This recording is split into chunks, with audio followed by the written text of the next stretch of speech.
Bonjour à tous. On va démarrer. Bienvenue en tout cas au 3e congrès du réseau national Génopsy. Donc pour ceux qui ne me connaissent pas, je suis le docteur Raphaël Motolez et je suis pédopsychiatre sur le centre Génopsy de Dijon. Donc je pense au nom de toutes les équipes, on est ravis de vous accueillir ici pour cette 3e journée autour du thème la médecine participative dans les maladies rares. Donc où sommes-nous? On vous reçoit à Dijon qui est intermédiaire entre Lyon et Paris où ont lieu les premières éditions. Et puis moi, un peu comme le congrès Génopsy, je suis lyonnaise d'origine, donc j'ai rejoint les équipes de Dijon tout juste l'année dernière où je suis arrivée, c'est photo personnelle, dans ce froid un petit peu polaire et le brouillard, mais ça a été largement compensé par l'accueil chaleureux en tout cas des équipes dijonnaises. Et une fois le brouillard passé, je peux que vous encourager à aller découvrir la belle ville de Dijon et son centre-ville historique, profiter de la gastronomie et également que le soleil peut briller aussi en Bourgogne avec une très belle région alentour. Là encore, c'est des photos personnelles qui ont permis de bien découvrir la région.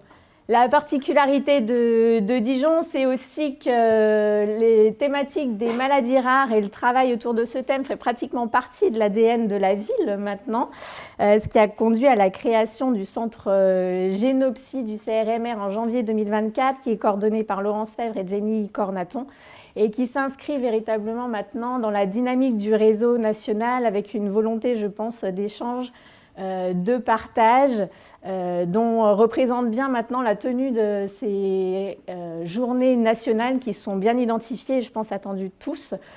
Donc on remercie aujourd'hui d'être venus et d'avoir répondu présent à cette invitation. Je remercie également tous les orateurs de la journée pour la qualité des présentations à venir qui vont jalonner toute la journée et promettre des échanges assez pertinents. Donc je vous souhaite une bonne journée et puis je passe maintenant la parole au professeur Caroline Démilly pour la suite. Donc bonjour à toutes et à tous, merci Raphaël pour cette belle introduction. C'est vrai qu'on a eu beaucoup de peine à voir Raphaël partir de Lyon. Quand on a vu les paysages enneigés, on s'est dit chouette, elle revient. Et puis ensuite, quand on a vu le reste de la présentation, on s'est dit bah non, elle est bien installée à Dijon. Mais c'est tant mieux pour notre collaboration.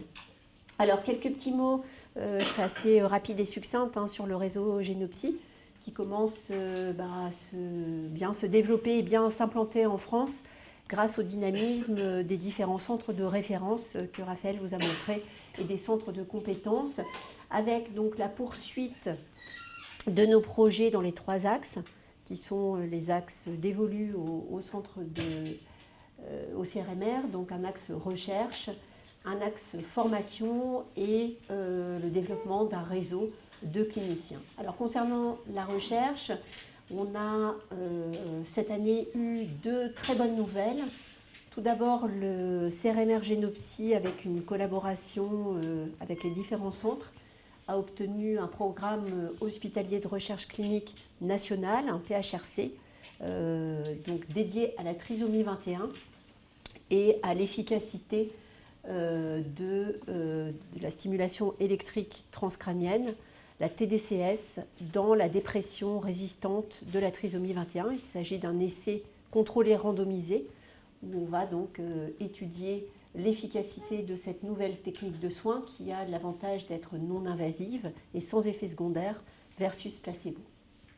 Ensuite, un autre projet de recherche qui a vu le jour cette année 2025, très porté par la filière anti-rare, qui est le projet VIRAR, avec l'idée de mieux caractériser les effets du vieillissement dans les maladies rares du neurodéveloppement que l'on prend en charge, avec dans l'arrière-pensée qu'on a probablement un vieillissement précoce, voire une composante neurodégénérative dans ces maladies rares du neurodéveloppement, mais jusqu'à présent, ça n'a jamais été clairement démontré sur une cohorte.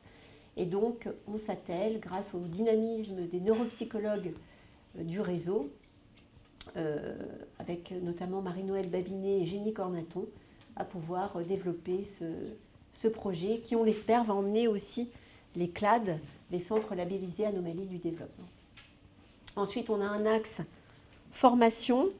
On a pu clore cette année et il sera bientôt disponible en ligne sur le site de la Haute Autorité de Santé un PNDS, un programme national de diagnostic et de soins consacré aux aidants dans les maladies rares du neurodéveloppement, avec tous les aspects d'accompagnement, de psychoéducation, d'aide aux familles dans les comportements des filles, l'explication aussi de la génétique, de l'héritabilité, etc.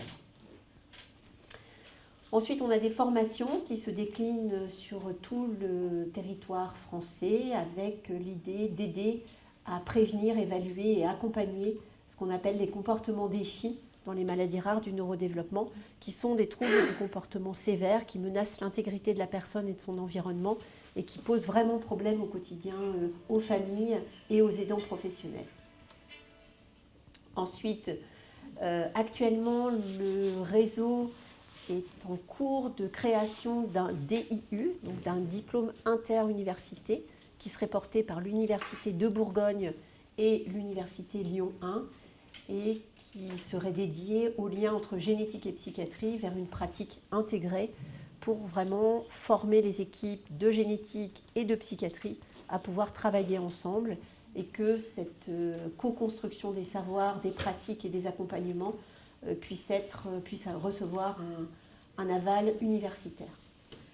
Ensuite, notre prochain congrès, puisque voilà, on a pris le rythme de se rencontrer avec le réseau une fois par an, et donc aura lieu à Rouen, donc sous la direction du professeur Olivier Guillain, que vous entendrez tout à l'heure, fin 2026, probablement novembre 2026.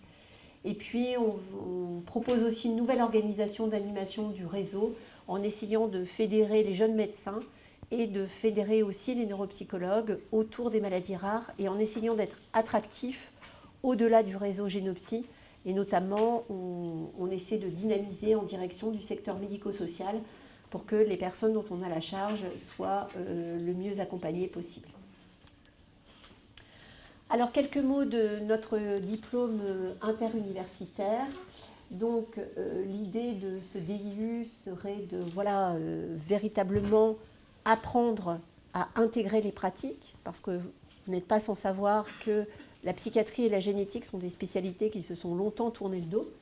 Donc là, l'idée, c'est de pouvoir vraiment apprendre aux uns et aux autres à travailler ensemble pour repérer et accompagner les maladies rares en psychiatrie et dans le champ du neurodéveloppement.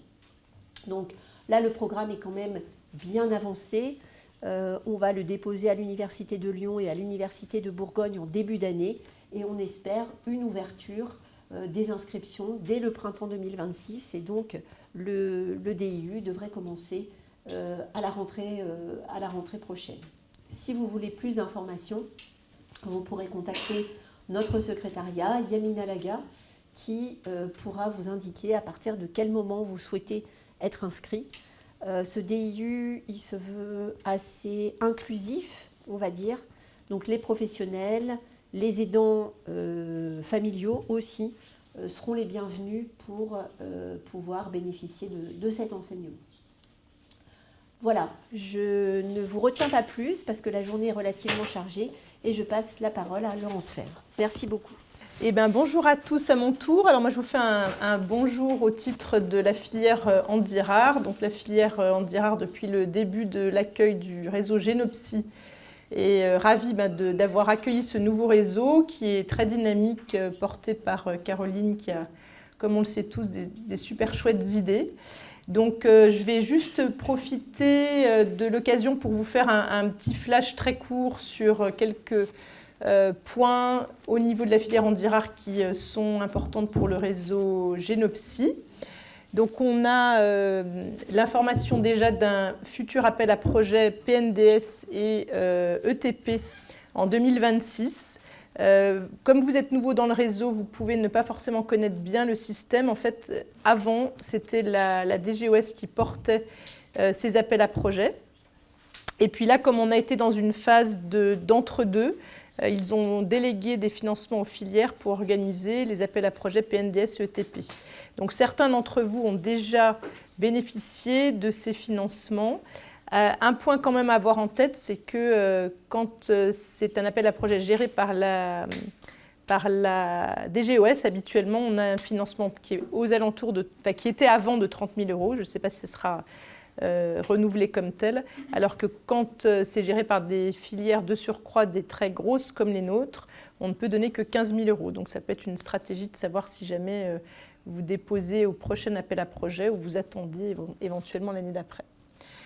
On a donc un PNDS qui va être remis à jour, qui concerne aussi beaucoup le réseau Génopsy, qui est le PNDS 22Q11. C'est un PNDS très important compte tenu de la fréquence de la pathologie. Et on a donc un des membres fondateurs de l'association qui est ici avec nous, Françoise Neuhaus. Et donc il y a un gros besoin de renouveler, de faire une mise à jour de ce PNDS. Donc le Génopsy va être impliqué en parallèle de certains CLAD. Un autre projet qui concerne le besoin de diagnostic chez les adultes atteints de maladies rares, en particulier en institution. On sait que c'est une période où il devient très peu de demandes et aussi une difficulté de pouvoir avoir accès à des consultations de génétique parce que plus forcément de solutions faciles pour amener les personnes en consultation. Et il y a dans le plan maladie rare 3 puis 4 un observatoire du diagnostic qui donne des financements pour s'organiser comme les filières en ressentent le besoin. Et donc, sur la nouvelle mouture de l'Observatoire du diagnostic, on a donc proposé aux centres candidats de pouvoir avoir un financement qui évidemment ne va pas tout couvrir, mais qui en tout cas peut les aider pour aller dans certains établissements médico-sociaux et faire des consultations de génétique pour pouvoir proposer des nouveaux diagnostics. Sur la droite, je vous ai mis une petite enquête qu'avait fait David Geneviève à Montpellier sur les diagnostics qui avaient été réalisés dans certains établissements. Et vous voyez qu'il y a une grande majorité de non, il n'y a pas de diagnostic. Et puis après, on demande si une cause génétique a été suspectée ou non. Et là, on a beaucoup de non, ce qui n'est évidemment pas très logique, puisqu'on s'attend quand il y a eu des études dans ces établissements, on avait au contraire une grande majorité de causes génétiques dans les résidents.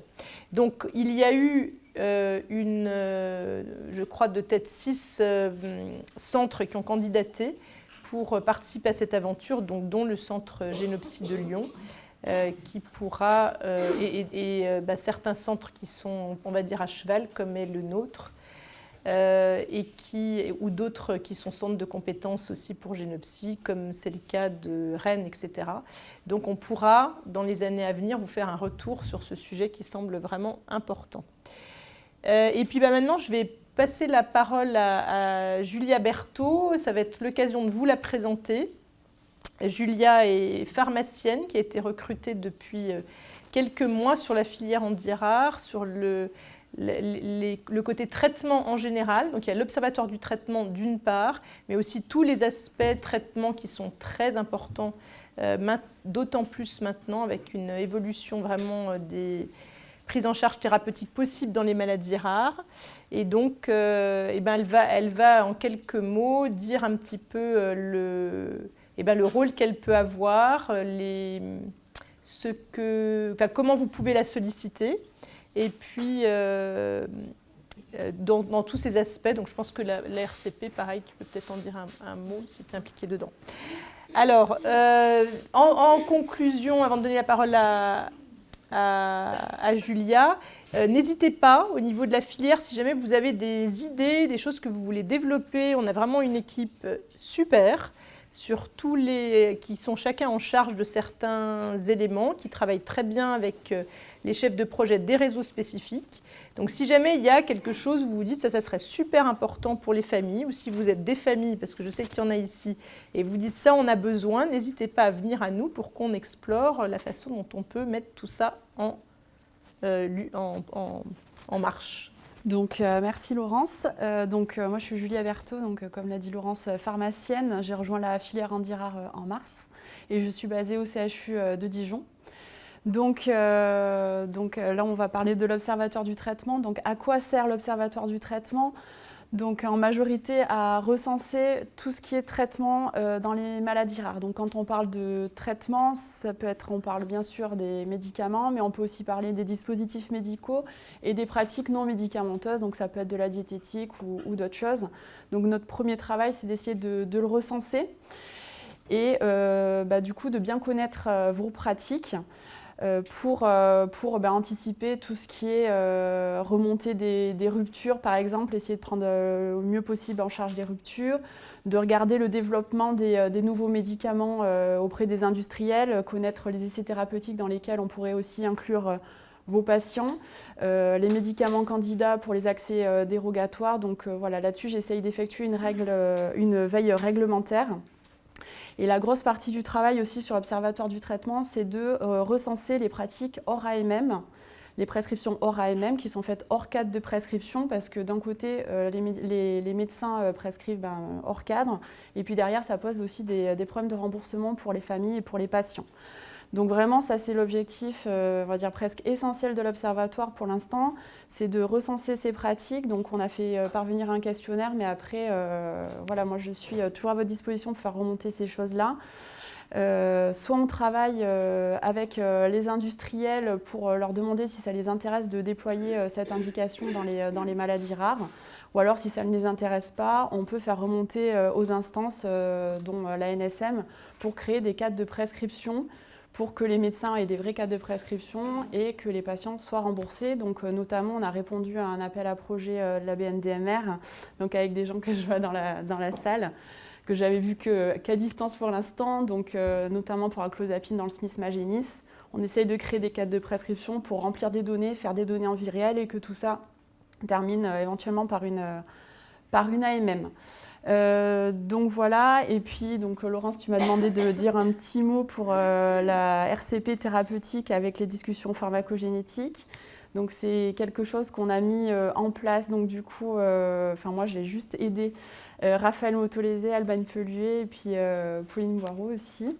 Donc on a mené une RCP où on a analysé 2 cas, donc c'est vraiment pour les patients atteints de maladies rares et qui sont vraiment en échec dans leur traitement pour les troubles du neurodéveloppement. Donc voilà, je vous laisserai, vous pourrez revenir vers nous si vous voulez présenter des cas, mais pour l'instant, voilà, on a fait un petit cas à test sur 2 cas.